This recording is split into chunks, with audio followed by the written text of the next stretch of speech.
आज की इस वीडियो में करेंगे चैप्टर 12 साइंस का जो आपका चैप्टर नंबर 12 है इलेक्ट्रिसिटी। इसके इंपॉर्टेंट क्वेश्चन, सबसे पहले हमने कुछ क्वेश्चन थ्योरी के कवर किए हैं और बाद में न्यूमेरिकल्स भी, जो कि भी आपका इस चैप्टर से जिस टाइप का न्यूमेरिकल बनता है वो भी हमने इस वीडियो में कवर किया है। तो इस वजह से इस वीडियो को आपको कंप्लीटली देखना है। कुछ क्वेश्चन जो है इसमें थ्योरी पोर्शन से पूछे जाते हैं, तो इसको भी आप देख लीजिए, क्योंकि कई बार जो है स्टूडेंट कन्फ्यूज़ हो सकते हैं। जैसे आपका आजकल का पता है आपको पैटर्न कि अगर 2 मार्क्स का क्वेश्चन है ना, उसको 2 पार्ट्स में डिवाइड कर देते हैं। 3 मार्क्स का क्वेश्चन है, 3 पार्ट्स में डिवाइड कर देते हैं, ठीक है ना। तो इस तरीके से ही आपको प्रिपरेशन अपनी करनी है। तो फर्स्ट क्वेश्चन है, how does use of fuse wire protect electrical appliances, ठीक है ना। इलेक्ट्रिकल अप्लायंसेस जितने भी होते हैं उसको प्रोटेक्ट करने का काम फ्यूज वायर करता है, लेकिन वो कैसे करता है ये हमसे क्वेश्चन में पूछा हुआ है। सेकंड पार्ट में पूछा हुआ, why does the connecting rod of an electric heater not glow while the heating element does. उन्होंने कहा कि जो हम कनेक्टिंग रोड होता है हमारा इलेक्ट्रिक हीटर का, वो ग्लो नहीं करता, जबकि जो हीटिंग एलिमेंट है वो करता है। तो उसके पीछे का क्या रीज़न है, ठीक है ना। तो दोनों का 1 बाय 1 आंसर देंगे। जैसे फर्स्ट है हमारा, when large amount of current flows through the circuit temperature of wire increase and fuse wire gets melted. जब भी लार्ज अमाउंट ऑफ करंट आता है सर्किट के अंदर तो वायर का टेम्परेचर बढ़ जाता है और उससे फ्यूज वायर क्या होता है, मेल्ट हो जाता है। This in term prevent the flow of current in the other circuit. इससे फायदा हमारा क्या होता है कि दूसरे सर्किट में करंट का फ्लो रुक जाता है और जिस वजह से और हमारे इलेक्ट्रिकल अप्लायंसेस जो है बच जाते हैं, ठीक है ना। तो ये हमारा बेनिफिट है फ्यूज वायर होने का। अब ये सेकंड पार्ट में हमसे पूछा हुआ था कि कनेक्टिंग रोड को लेकर कि उसका क्या है। तो the connecting cord of the electric heater does not glow because its resistance is less as compare to the heating element. Heating element से उसका रेजिस्टेंस कम होता है, hence more heat is produced is the heating element. तो heating element में ज़्यादा heat produce होगा अगर हम बात करें उसको, जो कनेक्टिंग है, कनेक्टिंग कॉर्ड जो कि, तो इस वजह से जो है वो ग्लो करता है, जबकि वो हमारा ग्लो नहीं करता है। नेक्स्ट क्वेश्चन है, 2 wires are of same length. 2 wire है, सेम लेंथ है, सेम रेडियस है, बट वन ऑफ देम में से एक कॉपर का है, दूसरा आयरन का है। तो किसके पास ज़्यादा रेजिस्टेंस है। सेकंड में पूछा हुआ है कि एक 100 वाट का बल्ब है, एक 60 वाट का बल्ब है, तो किस में रेजिस्टेंस ज़्यादा है, ठीक है ना। सबसे ज़्यादा कन्फ्यूजन स्टूडेंट को यहीं पर क्रिएट होता है, बट कन्फ्यूज मत होइए, सिंपल ना, आपको कॉन्सेप्ट पता होगा, आप आसानी से निकाल लेंगे। ये फॉर्मूला तो आपने देखा ही होगा, रो 1/L/A वाला, ठीक है ना। अब इन्होंने क्या कहा कि लेंथ सेम है, रेडियस सेम है, ठीक है ना। तो इसका मतलब है कि it depends only on resistivity. तो मतलब यहाँ पे रेजिस्टेंस जो है किस पर डिपेंड कर रहा है, सिर्फ और सिर्फ रेसिस्टिविटी पे डिपेंड कर रहा है।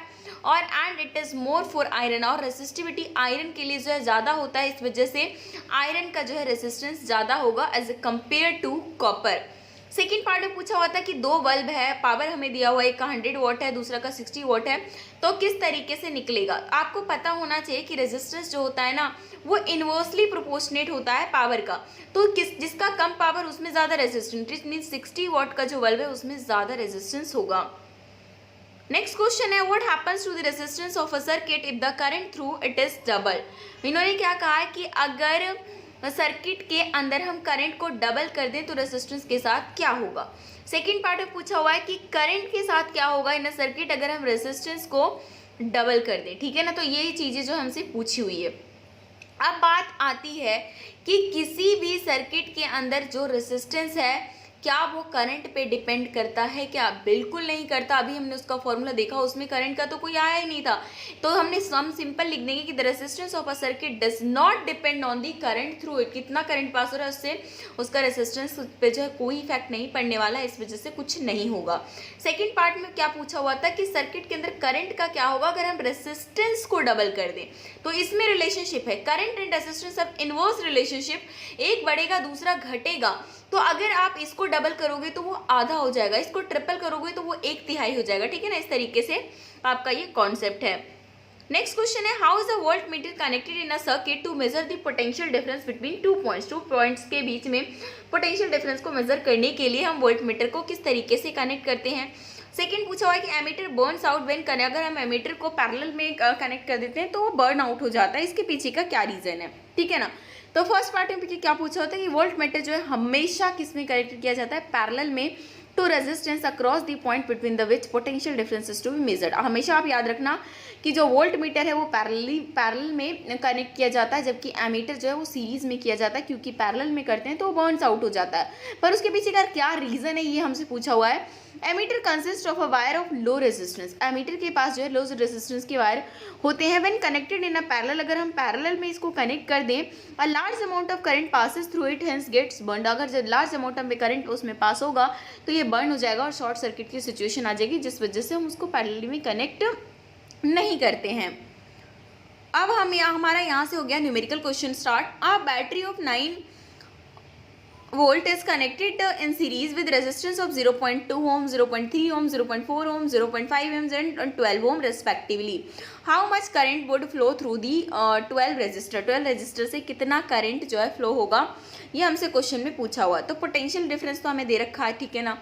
उसके बाद टोटल रेजिस्टेंस हम यहाँ से निकाल सकते हैं। सारे यहाँ पे जो 5 तरीके के रेजिस्टेंस है उसको सम अप कर दिया तो हमारे पास टोटल रेजिस्टेंस यहाँ पर निकल कर आ गया। अब हमें अगर करंट निकालना है तो ओम्स लॉ से आपको पता है कि I is equal to V upon में R। तो यहाँ से हमारा कितना आ गया 0.67 एम्पियर, ठीक है। तो in series circuit same current flows through all the resistance, तो सारा का सारा सेम ही करंट तो पास होगा ना ऑल रेजिस्टर, तो इस वजह से आपका 0.67 ampere will flow through the 12 ohm resistor, तो उससे भी आपका सेम टू सेम ही पास होगा। ओके, अब आगे चलते हैं नेक्स्ट क्वेश्चन में। An electric motor takes 5 ampere from a 220 volt line, determine the power of a motor and energy consumed in 2 hour. ठीक है ना, हमें क्या दे रखा है, करंट दे रखा है 5 एम्पियर का, वोल्टेज दे रखा है कि 220 वोल्ट है, और उसके बाद टाइम इन लोगों ने कितना दिया है, हमें 2 आवर का दिया है। तो सबसे पहले जो है हम पावर निकालेंगे, ठीक है ना। पावर का फॉर्मूला क्या है, VI। तो हमारे पास ये कितना दिया होता है 220 और करंट कितना दिया है 5 एम्पियर, तो हमारा कितना आ गया 1100 वॉट जो आ गया। अब एनर्जी कंज्यूम हमें निकालना है तो सिंपल जो है पावर को टाइम से मल्टीप्लाई कर देंगे। तो इसको हमने क्या किया 2H में जो है कर दिया, उसके बाद ये हमारा आंसर हो जाता है। बहुत ही सिंपल क्वेश्चन आता है, इतना डिफिकल्ट आपका नहीं आता क्योंकि आप अभी 10th क्लास में ही हो।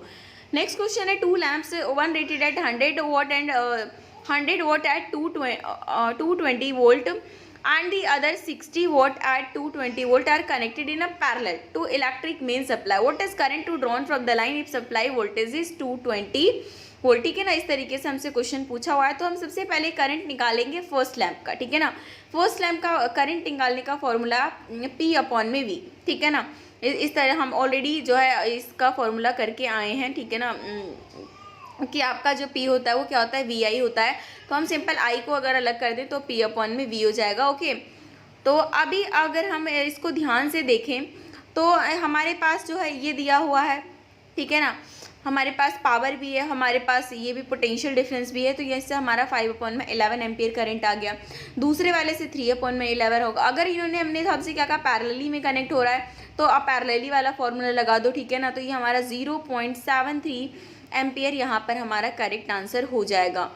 नेक्स्ट क्वेश्चन है, should the heating element of an electric iron be made of iron, A silver और निक्रोम वायर। इन्होंने कहा हीटिंग एलिमेंट जो होता है इलेक्ट्रिक आयरन का, तो उसको हमें आयरन का बनाना चाहिए, सिल्वर का बनाना चाहिए या फिर निक्रोम का बनाना चाहिए। जो भी आप आंसर दोगे उसको जस्टिफाई करने के लिए आपको 3 रीज़न भी देना है।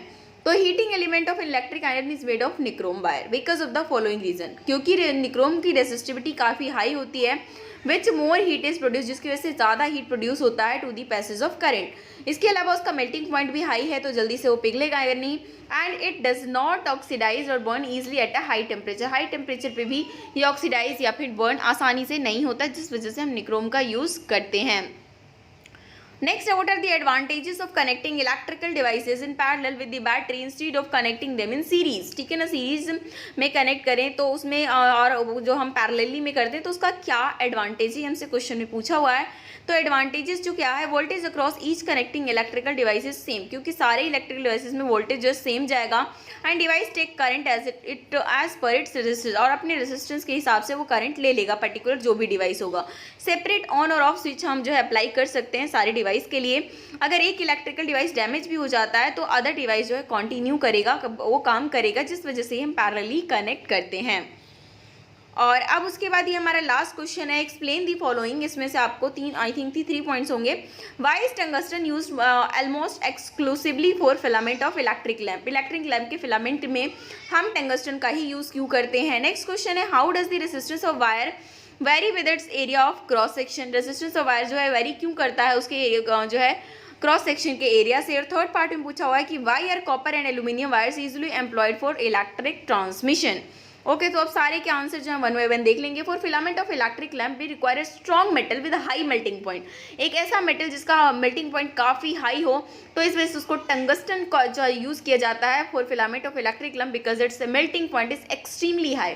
सेकेंड में पूछा हुआ था कि जो रेसिस्टेंस है वो किस तरीके से जो है क्रॉस सेक्शन एरिया से वो उसका मतलब रिलेशनशिप है या किस तरीके से वर्क करता है, तो वो हमेशा क्या उसके इन्वर्सली प्रोपोर्शनेट होता है। सिंपल, क्योंकि आपको जब ये क्वेश्चन को इस तरीके से आपको डिवाइड कर देते हैं ना तो और इजी हो जाता है, क्योंकि आपको किसी के लिए भी बहुत बड़ा आंसर लिखने की जरूरत नहीं है, ठीक है ना। आप जो है पर्टिकुलर एक एक चीज़ का आंसर देते चलो, नो प्रॉब्लम, ठीक है। इसका होगी, इसका थर्ड पार्ट में पूछा होता है copper aluminium wires are usually employed for electricity transmission because they are good conductor with low resistivity. Good conductor तो है लेकिन रेसिस्टिविटी भी जो है उसका काफ़ी कम है। दे आर डक्टाइल, डक्टाइल भी बहुत ज़्यादा है to be drawn into thin wires, जिस वजह से हम इनों का यूज़ करते हैं। तो होपफुली आपको वीडियो पसंद आई होगी। इससे पहले कि अगर आपने चैप्टर्स के इंपॉर्टेंट क्वेश्चंस नहीं देखे हैं तो आप प्लेलिस्ट में विजिट करके आप उन वीडियोस को भी देख सकते हैं।